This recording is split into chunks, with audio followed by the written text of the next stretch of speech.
वेडी आहेस का? कसला त्रास? बरं वाटलं मला उलट तू आलीस तर. बरं उमा, मला सांग, प्रेम म्हणजे नक्की काय ग?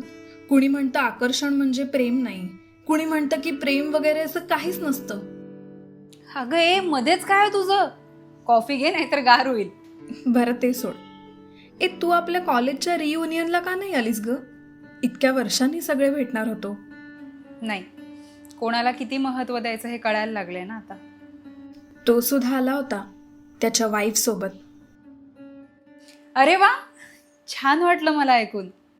उमा, मला वाटलं त्याचं लग्न झालंय हे ऐकून तुला वाईट वाटेल, पण तू किती सॉर्टेड झाली आहेस, कशातच गुंतून नाही राहिलीस.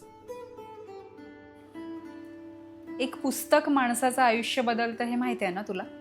योग्य पुस्तकात ती पॉवर असतेच. पण तू कोणतं पुस्तक वाचलंस?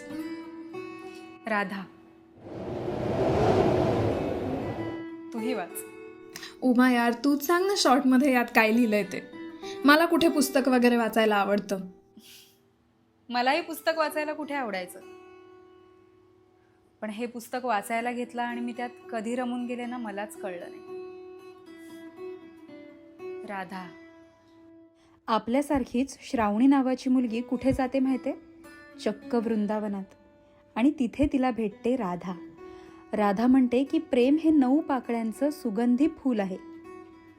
विश्वास, संवाद, आदर, आनंद, संयम, तडजोड, विकास, आत्मीयता आणि क्षमा. त्या फुलाचा सुगंध सगळ्यांना आवडतो. पण या पाकळ्यांचं काय?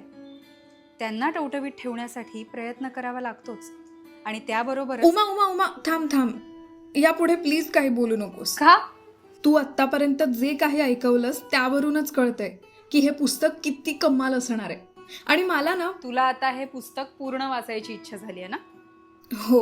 हे पुस्तक वाचून माझ्या मनात असलेली प्रेमाची व्याख्या तर बदलली. आता माझीही बदलेल. हीच जादू आहे राधामध्ये. या राधेला जो कोणी वाचेल त्याचा प्रेमाकडे बघण्याचा दृष्टिकोनच बदलेल.